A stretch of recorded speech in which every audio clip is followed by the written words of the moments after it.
Hi everyone, and welcome to another episode of the Disney Q&A. It's the series in which you guys send me questions, all manner of Disney related, whether it's the parks or the movies or the history, and I try to answer them to the best of my ability.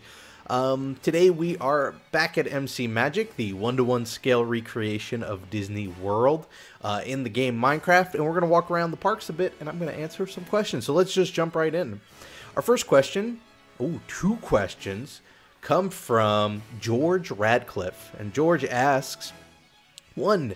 Do you think that a fifth gate that revolved around old attractions that were removed from all the parks but were fan favorites would ever be a possibility? And 2. Do you think Disney will develop a My Disney Experience app for other Disney resorts around the world?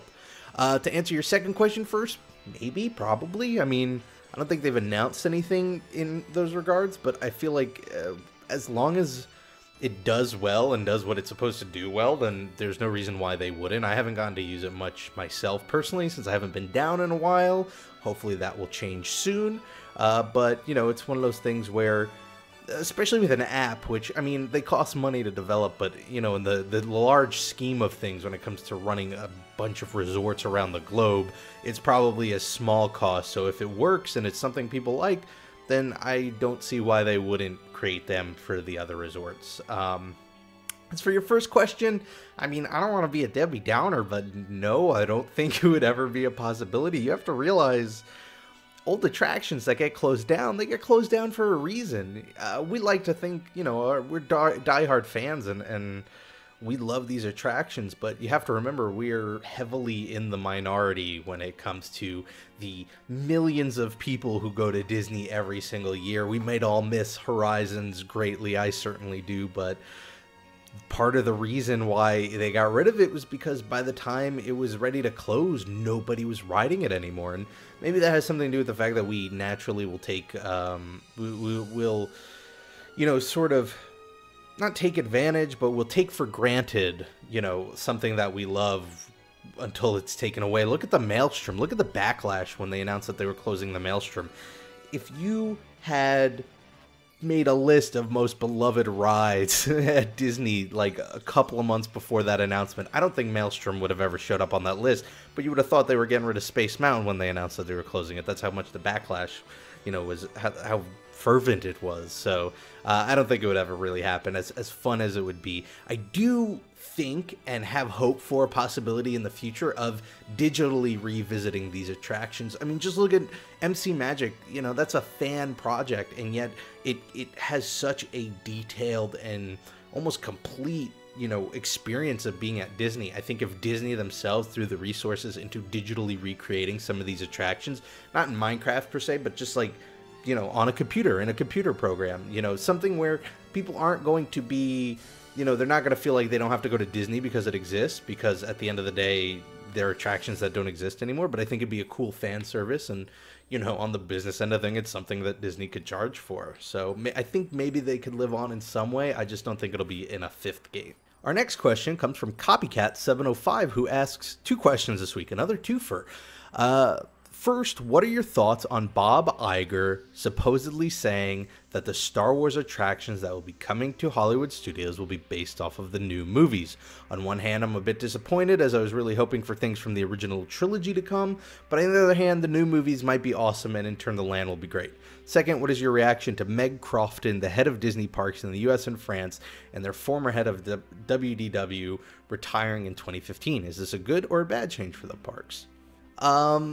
Let's start with the first question. Bob Iger did announce that these new Star Wars attractions coming to Hollywood studios will be based on the new films, not the old. And it makes sense, right? I mean, that's what they didn't buy. I mean, yes, they technically did buy the old trilogy, but that's not why they bought it. They didn't buy it just to milk that. They bought it to, you know, grow the franchise and continue the franchise. And it would be silly of them to release these new movies and then tie them in with rides that have nothing to do, you know, like that are tying to the old movies. As, again, diehard fans of something, you know, we kind of hope for it and expect it, but when you think of the general audience, people will come to Disney, you know, excited from the new trilogy, and they'll go, where's all this stuff from the new trilogy? Now, we don't know how much they have planned, and if there's going to be a balance. Maybe maybe what he means is there'll be 4 new rides and 3 will be based on the new and 1 will be based on the old. Maybe they'll all be based on the new. Maybe, it'll be a 50-50 split. I kind of hope that they do something to recognize the old films, but, it costs a lot of money, takes a lot of time to create an attraction, and I don't blame them for using those resources on something that ties in with the new films, and I'm excited. I love new things. In regards to your second question about Meg Crofton retiring, it could be good, it could be bad. There's no way to really find out.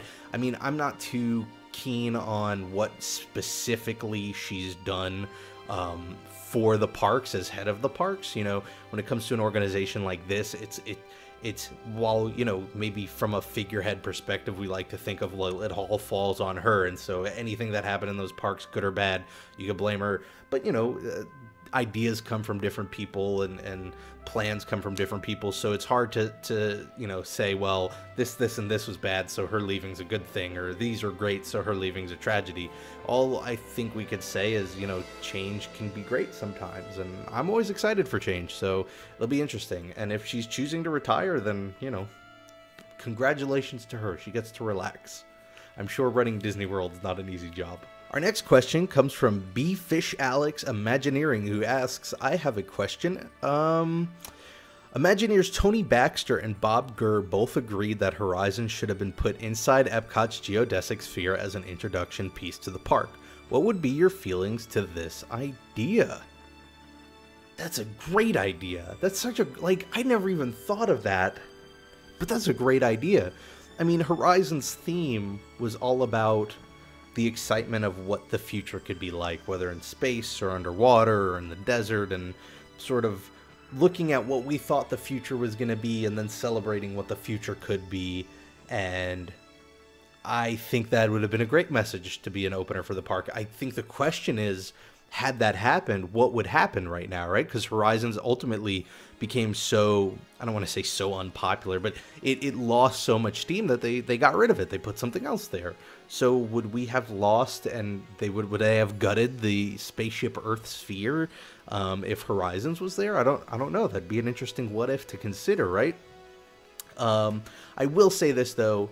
I am still happy that Spaceship Earth is there, and I don't mind that Spaceship Earth is the centerpiece, because even though communication, I think, doesn't encapsulate Epcot or Future World as much as, say, Horizons, I do think they found a great way to make it do so as much as possible, especially towards the end, sort of putting the onus on us to say, what are we going to do with, thousands of years of human, progress, and how, are we going to make something worthy of that? So, I'm happy with what was there.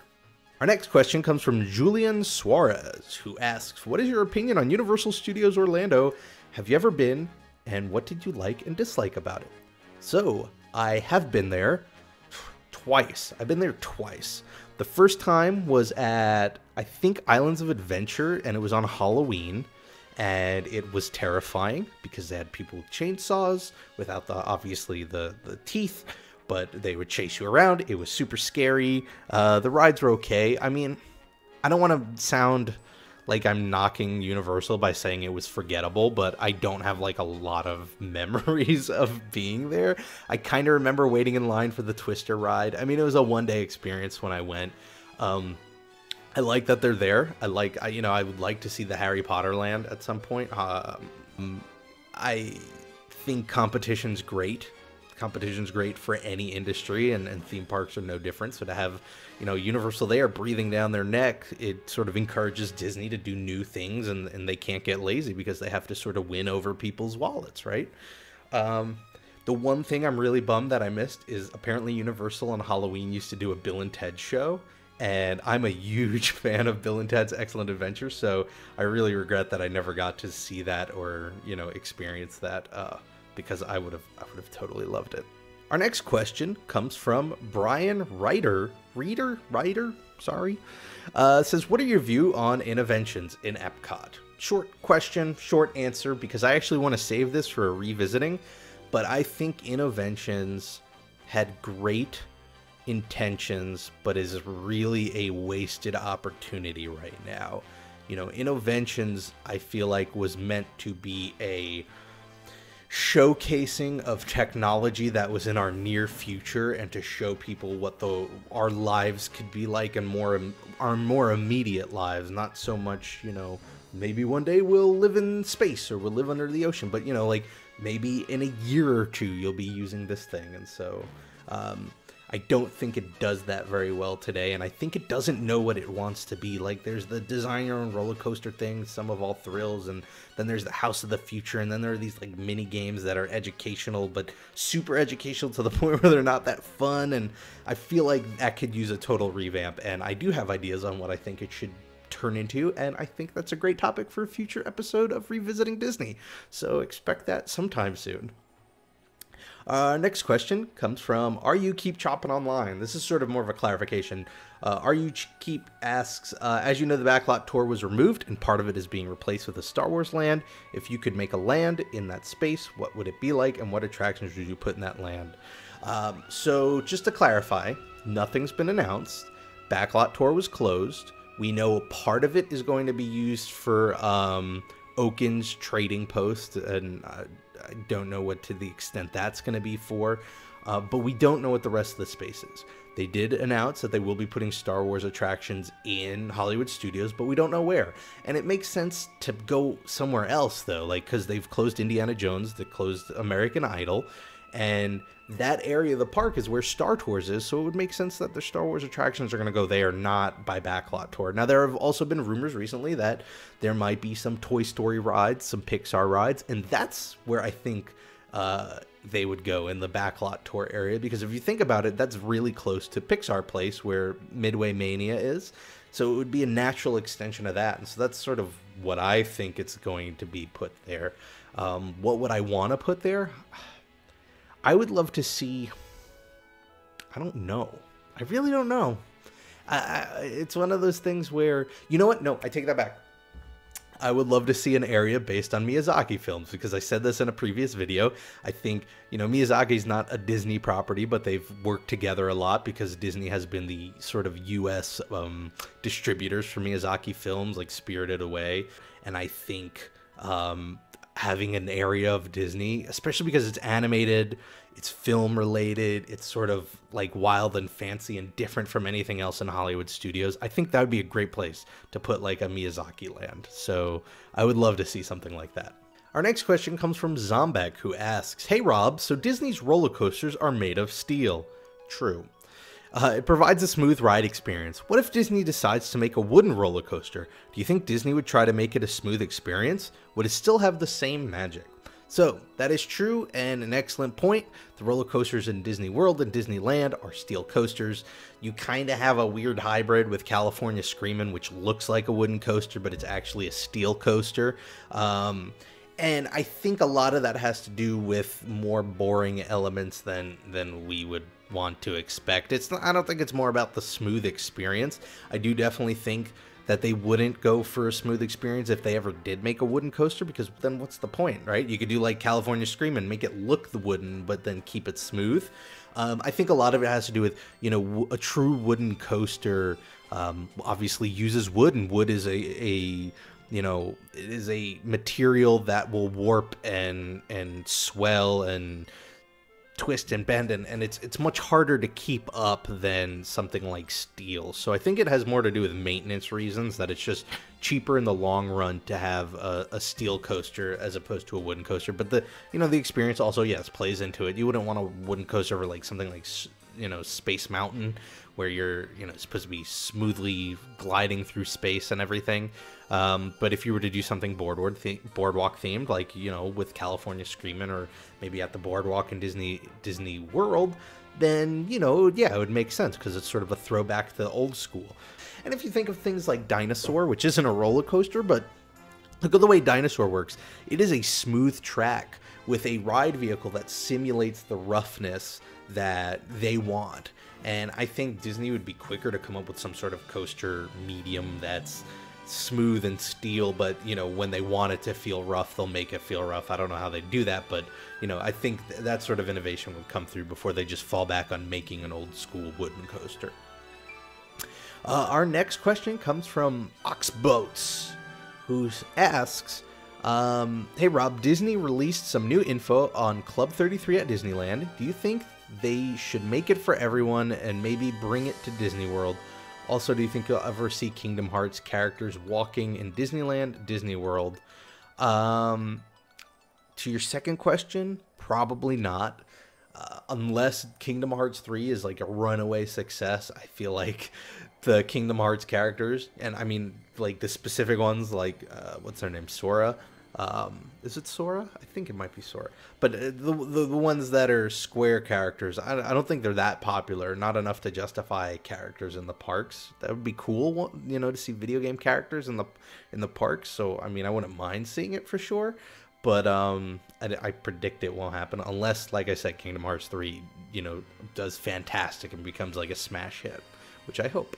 And as for your first question, this is going to sound weird, but I kind of don't hope they make it for everyone and put it in both parks. I think part of the allure of Club 33 is the exclusivity. And honestly, I say that as somebody who knows full well I will probably never in my life get to step foot inside of it. If you don't know about Club 33, it was a club that Walt had made for Disneyland. It is extremely exclusive. I think the membership wait list for Club 33 is like 10 or 15 years at this point. It's extremely expensive. The annual fees are like in the thousands of dollars range, and that's after your initial fee, which is super expensive. So it's very, very exclusive, and I think you can get in if you know somebody who's a member. But there's something really cool about Club 33 that I'm a fan of that I think is due to that exclusivity, and to open it up to everyone, it just becomes another restaurant, and I think it sort of loses that allure. So I kind of hope they don't open it up. And then our final question this week comes from Jay Jelka, who asks, what do you think about the Mad Hatter Tea Party in California Adventures changing to Frozen Land? Same with Muppet Vision 3D. So to clarify that point, there is a temporary re-theming of some areas of Disneyland for Frozen-themed sort of events going on. I think it's supposed to be just for the winter. Part of that includes Muppets 3D. They're going to do like Olaf's skating rink and things like that. And I'm sure a ton of people are rolling their eyes, oh, more Frozen, but sure, I think that's fine. If it's temporary, that's fine. There have been rumors going around that it's going to be permanent and that they're going to do it in Disney World too, and that Muppets 3D is going away, but they're just pure rumors. And in fact, the source of the rumor, personally, I don't think is a very credible source, because essentially the rumor that was going around was, oh, it's going to be permanent because they're moving out all these Muppet props from Muppet 3D. And it's like, yeah, that's what happens when you re-theme an attraction. You got to move some of that stuff out. That doesn't mean they're never going to put it back. Could it become permanent? Sure, absolutely. They can make that decision. I hope they don't, but as far as a temporary thing, that's cool with me. Doing temporary changes like that, I think that's neat. So Iger, just so you know, it's cool with me, so you could do it now. You have my blessing. Anyway, I want to thank you all for your questions this week. If you have a question you'd like me to answer, please feel free to leave it in the comments below or ask me on Twitter @RobPlays. I try to get to as many as possible. I want to thank you for watching. Have a great week. Whatever you're doing, make the most of it because it makes it that much better. And I hope to see you all next time for the next Disney Q&A. Bye, everybody.